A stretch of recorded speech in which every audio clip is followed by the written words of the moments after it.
Hello दोस्तों, क्या हाल है। आज तारीख हो गई 31 अगस्त 2025, दिन रविवार, और हम देखने वाले हैं यूपी बिहार के इस सप्ताह की ऐसी 25 सिलेक्टेड खबरें जो आपके लिए बिल्कुल काम की होने वाली है। चाहे आप आम आदमी हो या खास, अमीर हो या गरीब, बच्चे हो या बुजुर्ग, आप सबके लिए आपका DLU न्यूज चैनल खबरें लेकर आ गया है। तो देर किस बात की, फटाफट वीडियो में आगे बढ़ते हैं और सबसे पहले 50 सेकंड में एक नजर डालते हैं आज के इतिहास के उस यादगार पन्नों पर। आज है 31 अगस्त और इतिहास के पन्नों में यह दिन कई मायनों में खास है। सन 1947 में इसी दिन भारत का मानक समय यानी इंडियन स्टैंडर्ड टाइम तय किया गया था, जो आज भी पूरे देश को एक समय पर जोड़ता है। वहीं सन 1956 में तत्कालीन राष्ट्रपति डॉक्टर राजेंद्र प्रसाद ने राज्य पुनर्गठन विधेयक पर अपनी मुहर लगाई थी, जिसने भारत के राज्यों को नई पहचान दी। यही नहीं, आज के दिन पंजाबी की प्रसिद्ध लेखिका अमृता प्रीतम का भी जन्म हुआ था, जिन्होंने अपनी रचनाओं से भारतीय साहित्य को नई ऊंचाई दी। तो ये थी आज से जुड़ी इतिहास की कुछ जानकारी। अब इसी के साथ वीडियो में आगे बढ़ने से पहले एक इम्पोर्टेंट पॉइंट की बात करें तो अगर आपने वीडियो को लाइक नहीं किया तो जरूर करें और अपने गांव, जिले, राज्य का नाम बताना ना भूलें। तो चलिए, अब आप देख रहे हैं आज की खास पेशकश, जहां हम आपको बताने जा रहे हैं राजनीति से लेकर रोजगार, किसानों से लेकर कारोबार और तकनीक से लेकर समाज तक की बड़ी और ताजा खबरें। कहीं BSNL ने लॉन्च किया है नया किफायती प्लान, तो कहीं सितंबर में बढ़ेगा बिजली का बोझ, लेकिन सौर ऊर्जा से मिलेगी राहत की नई उम्मीद। किसानों के लिए आए हैं आधुनिक मॉनिटरिंग स्टेशन और यूरिया से बेहतर उर्वरक की खोज। वहीं दिव्यांगजनों और युवाओं के लिए नौकरी मेलों की बरसात होने जा रही है। राजनीति में राहुल गांधी की जन अधिकार यात्रा से BJP पर सीधा वार, तो अर्थव्यवस्था के मोर्चे पर RBI गवर्नर का बड़ा दावा कि भारत जल्द बनेगा दुनिया की तीसरी सबसे बड़ी ताकत। दूसरी तरफ स्वास्थ्य पर मंडरा रहा खतरा, ऑक्सीटोसिन के अवैध धंधे का पर्दाफाश और गरीब बेटियों की शादी के लिए नए अनुदान पोर्टल की शुरुआत। इतना ही नहीं, व्यापार, रोजगार और किसानों से जुड़ी कई अहम खबरें आपका इंतजार कर रही हैं। तो चलिए शुरू करते हैं आज की सबसे बड़ी और दिलचस्प खबरों का सिलसिला। चलिए बढ़ते हैं बड़ी टेलीकॉम अपडेट की ओर। BSNL ने लगभग 200 रुपए के आसपास का नया मासिक प्लान पेश कर दिया है, जिसमें 30 दिनों तक रोजाना 2 GB डाटा के साथ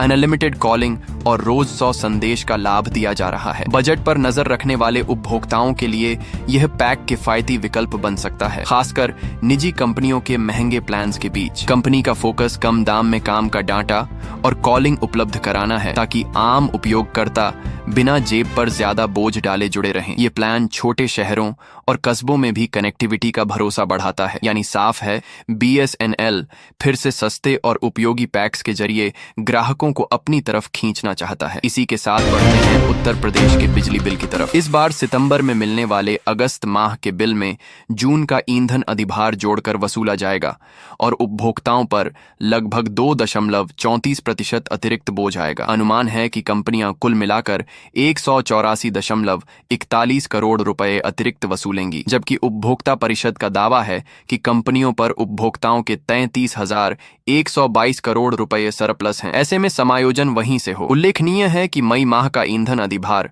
महज 0.24% था, जिसे अगस्त में वसूला जा रहा है। सवाल यही है, जब कमी हो तो राहत क्यों नहीं दिखती, और जब बढ़ोतरी हो तो बोझ सीधे जनता पर क्यों पड़ता है। अब रुक करते हैं सौर ऊर्जा की। प्रदेश सरकार ने घरों की छतों पर सोलर पैनल लगवाने को और आसान बना दिया है। अब आवेदन शुल्क और पंजीयन शुल्क पूरी तरह माफ रहेगा, यानी उपभोक्ता सीधे 1,250 रुपए बचाएंगे। इतना ही नहीं, मीटर जांच के लिए जाने वाले 400 रुपए भी खत्म कर दिए गए हैं। जो उपभोक्ता स्वयं मीटर लगवाते हैं, उन्हें कुल मिलाकर 1,650 रुपए का सीधा लाभ होगा। ऐसी छूटें सौर अपनाने की शुरुआत की सबसे बड़ी रुकावट आरंभिक खर्च को कम करती है। आगे चलकर बिजली बिल में बचत और ग्रिड पर बोझ में कमी, दोनों लक्ष्य साधे जा सकते हैं। यानी साफ है, सौर ऊर्जा अब जेब और जरूरत दोनों के अनुकूल बनती जा रही है। आगे बढ़ते हैं अर्थव्यवस्था की बड़ी खबर पर। भारतीय रिजर्व बैंक के गवर्नर संजय मल्होत्रा का कहना है कि भारत बहुत जल्द दुनिया की तीसरी सबसे बड़ी अर्थव्यवस्था बनने की राह पर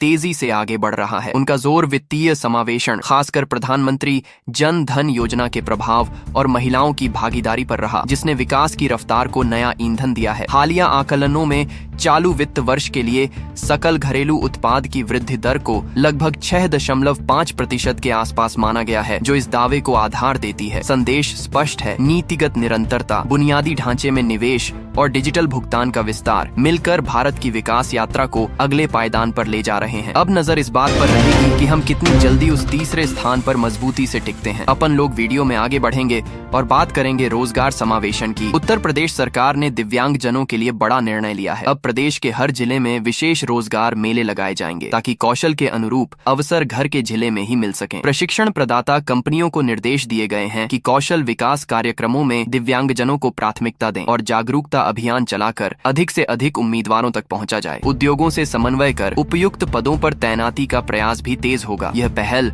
न केवल आजीविका बल्कि आत्मसम्मान से भी जुड़ी है, यानी साफ है समावेशी विकास अब नीतियों से जमीनी क्रियान्वयन की ओर बढ़ रहा है। चलिए बढ़ते हैं कृषि जगत की ओर। पूर्वांचल के किसानों के लिए बड़ी राहत की खबर सामने आई है। लखनऊ में शाही क्षेत्र में स्थापित आधुनिक मॉनिटरिंग स्टेशन अब पूरे पूर्वांचल के किसानों को लाभ देगा। इस स्टेशन से मौसम की जानकारी, फसल रोगों की पहचान और कीट नियंत्रण की रिपोर्ट समय रहते किसानों तक पहुँचेगी। किसानों को मोबाइल संदेशों के जरिए सटीक जानकारी दी जाएगी ताकि वे सही समय पर बुआई, खाद और सिंचाई का निर्णय ले सकें। सरकार का दावा है कि इससे पैदावार में वृद्धि होगी और खेती पर खर्च कम होगा। यानी साफ है, अब पूर्वांचल का किसान मौसम पर नहीं बल्कि विज्ञान और तकनीक पर ज्यादा भरोसा कर पाएगा। इसी के साथ बढ़ते हैं अंतर्राष्ट्रीय व्यापार मेले की ओर। उत्तर प्रदेश में इस साल होने वाला इंटरनेशनल ट्रेड शो संस्कृति और कारोबारी अवसरों का संगम बनने जा रहा है। मेले में 100 से अधिक देशों के व्यापारी और सांस्कृतिक दल भाग लेंगे। आगंतुकों को न सिर्फ व्यापारिक उत्पाद देखने का मौका मिलेगा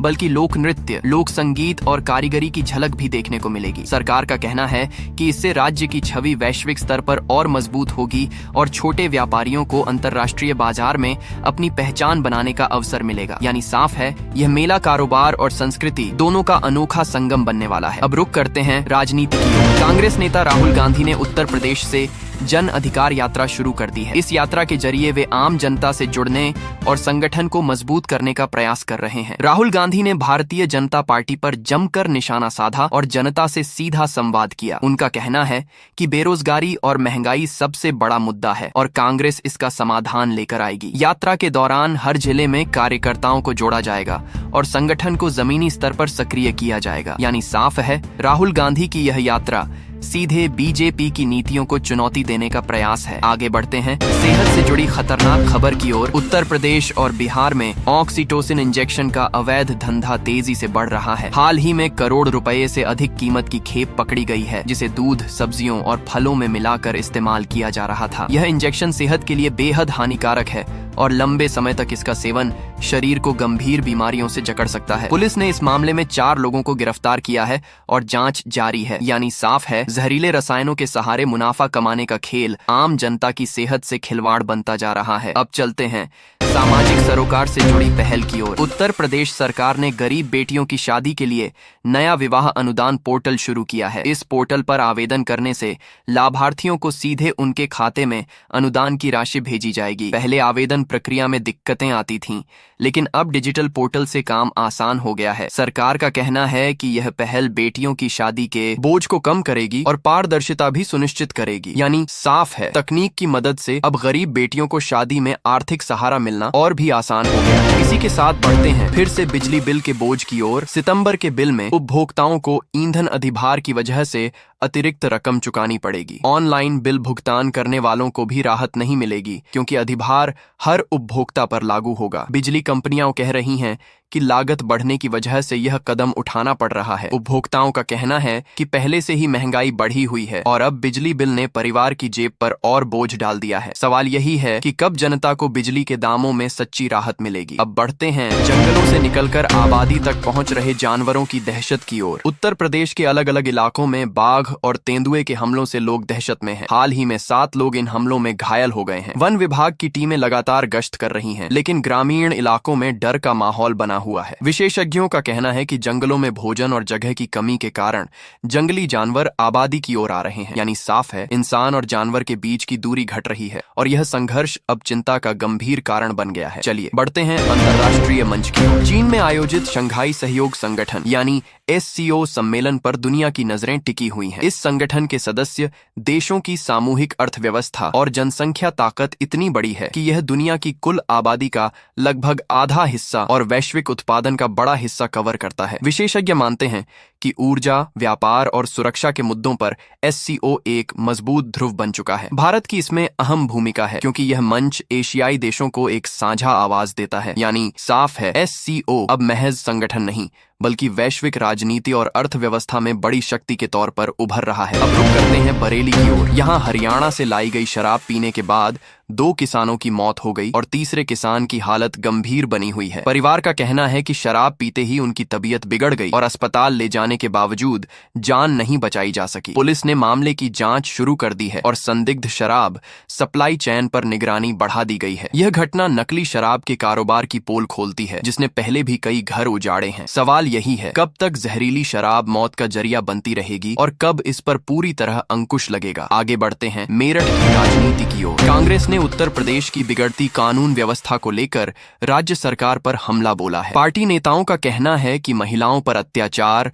अपराध और चोरी डकैती की घटनाएं लगातार बढ़ रही हैं, लेकिन प्रशासन उदासीन बना हुआ है। कांग्रेस कार्यकर्ताओं ने मेरठ में प्रदर्शन कर राज्य सरकार से सुरक्षा व्यवस्था मजबूत करने की मांग की। उनका आरोप है कि कानून व्यवस्था पर सरकार का कोई नियंत्रण नहीं दिख रहा और अपराधियों के हौसले बुलंद हैं। यानी साफ है, राजनीति का केंद्र फिर से सुरक्षा और अपराध के मुद्दे पर आकर टिक गया है। इसी के साथ बढ़ते हैं गांवों की ओर। उत्तर प्रदेश में सूर्य सखी पहल शुरू की गई है जिसके तहत ग्रामीण महिलाएं सौर ऊर्जा को बढ़ावा देने में अहम भूमिका निभाएंगी। इन महिलाओं को प्रशिक्षित कर गांव-गांव जाकर सोलर पैनल की जानकारी देने, इंस्टॉलेशन में सहयोग करने और लोगों को जागरूक करने का काम सौंपा जाएगा। सरकार का लक्ष्य है कि ग्रामीण इलाकों में महिलाएं ऊर्जा क्रांति की अगुवाई करें और आत्मनिर्भर बने। इस पहल से महिलाओं को रोजगार के अवसर भी मिलेंगे और घर घर स्वच्छ ऊर्जा पहुंचेगी। यानी साफ है, सौर ऊर्जा अब सिर्फ तकनीक नहीं बल्कि महिला सशक्तिकरण का जरिया भी बन रही है। अब चलते हैं पटना की ओर। यहाँ भारतीय जनता पार्टी ने प्रधानमंत्री नरेंद्र मोदी पर की गई अभद्र टिप्पणियों के खिलाफ मौन प्रदर्शन किया। यह प्रदर्शन कांग्रेस की मतदाता अधिकार यात्रा से जुड़ी टिप्पणियों को लेकर था, जिसने राजनीतिक गलियारों में गर्माहट बढ़ा दी है। बीजेपी नेताओं का कहना है कि प्रधानमंत्री पर इस तरह की भाषा अस्वीकार्य है और जनता इसका जवाब चुनाव में देगी। प्रदर्शन के दौरान कार्यकर्ताओं ने हाथ में तख्तियां लेकर शांति से विरोध जताया। यानी साफ है, बिहार की राजनीति में अब बयानबाजी और उसका जवाब देने का सिलसिला और तेज होता जा रहा है। आगे बढ़ते हैं प्रधानमंत्री मोदी की चीन यात्रा की ओर। चीनी मीडिया ने इस दौरे पर खास नजर रखी है। रिपोर्टों में लिखा गया है कि भारत और चीन के रिश्ते तनाव के बावजूद आर्थिक सहयोग के नए रास्ते तलाश रहे हैं। विशेषज्ञों का मानना है कि दोनों देशों के बीच बातचीत का मंच बनना ही बड़ी उपलब्धि है, क्योंकि सीमाई विवादों के बीच संवाद जारी रखना बेहद अहम है। मोदी की इस यात्रा को संतुलन साधने की कोशिश माना जा रहा है। यानी साफ है, पड़ोसी देशों के बीच बातचीत चाहे कठिन हो, लेकिन उसका जारी रहना ही रिश्तों को आगे बढ़ाने की कुंजी है। अब नजर डालते हैं उत्तर प्रदेश की रोजगार खबर पर। राज्य सरकार ने दावा किया है कि अब तक लगभग 2 करोड़ लोगों को रोजगार से जोड़ा गया है। इसमें स्वरोजगार योजनाओं के साथ साथ निजी क्षेत्र में नौकरी के अवसर भी शामिल हैं। सरकार का कहना है कि कौशल विकास केंद्रों, स्टार्टअप योजनाओं और उद्योगों में निवेश ने युवाओं को काम का अवसर दिया है। हालांकि विपक्ष का आरोप है कि जमीन पर आंकड़े उतने मजबूत नहीं हैं जितना सरकार पेश कर रही है। यानी साफ है, रोजगार का मुद्दा अब सरकार की उपलब्धियों और विपक्ष के सवालों का बड़ा मैदान बन गया है। चलिए बढ़ते हैं सरकारी भर्ती की ओर। उत्तर प्रदेश रोडवेज ने भारी संख्या में ड्राइवरों की भर्ती का ऐलान किया है। हरदोई और आसपास के जिलों में सड़कों पर सफर और ट्रांसपोर्ट सेवाओं में सुधार की दिशा में यह कदम महत्वपूर्ण माना जा रहा है। भर्ती प्रक्रिया में पारदर्शिता बनी रहे, यही उम्मीद है, ताकि योग्य उम्मीदवारों को अवसर मिले और निजी वाहनों के दबदबे में फर्क पड़े। यानी साफ है, रोडवेज ने अपनी सेवाओं को और मजबूती देने के लिए ड्राइविंग स्टैंडर्ड्स को अपडेट करना शुरू कर दिया है। अब रुक करते हैं महिला सशक्तिकरण की ओर। मुख्यमंत्री योगी आदित्यनाथ ने हाल ही में लखनऊ में आयोजित समारोह में 2425 मुख्य सेविकाओं और 13 फार्मासिस्टों को नियुक्ति पत्र सौंपे। उन्होंने कहा कि अब यूपी गैर पारदर्शिता, भ्रष्टाचार और परिवारवाद को पीछे छोड़कर रोजगार और महिला सशक्तिकरण की दिशा में नए मुकाम पर पहुंच रहा है। मुख्यमंत्री ने यह भी बताया कि हाल में हुई 5000 से अधिक पुलिस भर्ती में से 12000 से ज्यादा बेटियां चयनित हुई हैं। यानी साफ है, अब महिलाओं को सिर्फ सम्मान नहीं बल्कि राज्य की सुरक्षा और सेवाओं में बढ़ता हुआ स्थान मिल रहा है। इसी के साथ बढ़ते हैं हैं रोजगार सौगात की ओर। पश्चिमी यूपी में आज एक मेगा नौकरी मेला आयोजित किया जा रहा है, जिसमें मोटे तौर पर 8010 पदों पर ऑन द स्पॉट नियुक्तियां होंगी। मेरठ के मोदीपुरम स्थित विनायक विद्यापीठ में यह मेला क्षेत्रीय रोजगार कार्यालय के सहयोग से हो रहा है। 10वीं पास से लेकर PhD रखने वालों तक सभी डिग्री धारकों को इसमें शामिल होने का मौका मिलेगा और कई प्रतिष्ठित संस्थान जैसे ICICI bank, L&T solar, SBI life, bright future जैसी कंपनियां भी हिस्सा ले रही हैं। यानी साफ है, पश्चिमी यूपी के युवाओं के लिए यह अवसर अब तक का सबसे बड़ा जॉब फेयर होने जा रहा है। अब रुक करते हैं किसानों की चिंताओं की ओर। सलेमपुर के कस्बाई क्षेत्र में आयोजित किसान बैठक में समर्थन मूल्य और डिजिटल भुगतान को लेकर कई सवाल उठाए गए। किसानों ने आरोप लगाया कि समर्थन मूल्य पर खरीद की व्यवस्था तो कागजों पर होती है, लेकिन जमीनी स्तर पर दलाल और बिचौलिए हावी रहते हैं। वहीं डिजिटल भुगतान को लेकर कहा गया कि कई छोटे किसानों को अभी भी बैंकिंग सुविधाओं की जानकारी नहीं है, जिससे उन्हें परेशानी का सामना करना पड़ता है। यानी साफ है, किसान अभी भी व्यवस्था के बीच जूझ रहे हैं और उनकी आवाज को सही मंच की तलाश है। इसी के साथ बढ़ते हैं मिट्टी की सेहत की ओर। चंदौली जिले में कृषि विशेषज्ञों ने किसानों को यूरिया के बजाय अमोनियम सल्फेट इस्तेमाल करने की सलाह दी है। विशेषज्ञों का कहना है कि इसमें नाइट्रोजन के साथ सल्फर भी होता है, जो फसलों के लिए बेहद फायदेमंद है। लगातार यूरिया के प्रयोग से मिट्टी की गुणवत्ता गिरती जा रही है, जबकि अमोनियम सल्फेट का प्रयोग मिट्टी को उपजाऊ बनाए रखने में मदद करता है। किसान भाइयों के लिए यह एक स्थायी विकल्प साबित हो सकता है। यानी साफ है, बदलते समय में उर्वरक का सही चुनाव ही खेती में क्रांति ला सकता है। अब चलते हैं बिहार की ओर। यहाँ किसानों के लिए एक बड़ा तोहफा सामने आया है। राज्य सरकार ने कश्मीर के फलों की खेती को प्रोत्साहित करने का फैसला लिया है। योजना के तहत किसान सेब, अखरोट और केसर जैसे कश्मीरी फल उगाकर न केवल मोटी आमदनी कर सकेंगे, बल्कि इसके लिए सरकार उन्हें आर्थिक मदद भी देगी। खेती शुरू करने पर सब्सिडी और तकनीकी प्रशिक्षण भी दिया जाएगा। यानी साफ है, अब बिहार के किसान भी कश्मीर तरह महंगे फलों की खेती कर संपन्नता की राह पर आगे बढ़ सकते हैं। तो दोस्तों, ये थी आज की कुछ महत्वपूर्ण खबरें और जानकारियां जो आपके लिए बेहद उपयोगी साबित हो सकती हैं। ऐसी जानकारी आपको शायद और कहीं एक साथ न मिल सके, इसीलिए रोज की ताजा खबरों के लिए हमारे चैनल को सब्सक्राइब जरूर करें और वीडियो को लाइक नहीं किया तो लाइक करें। साथ में अपने जिले का नाम कमेंट में लिखें ताकि आपके जिले से जुड़ी हर जानकारी आप तक पहुंच सके। धन्यवाद। जय हिंद। जय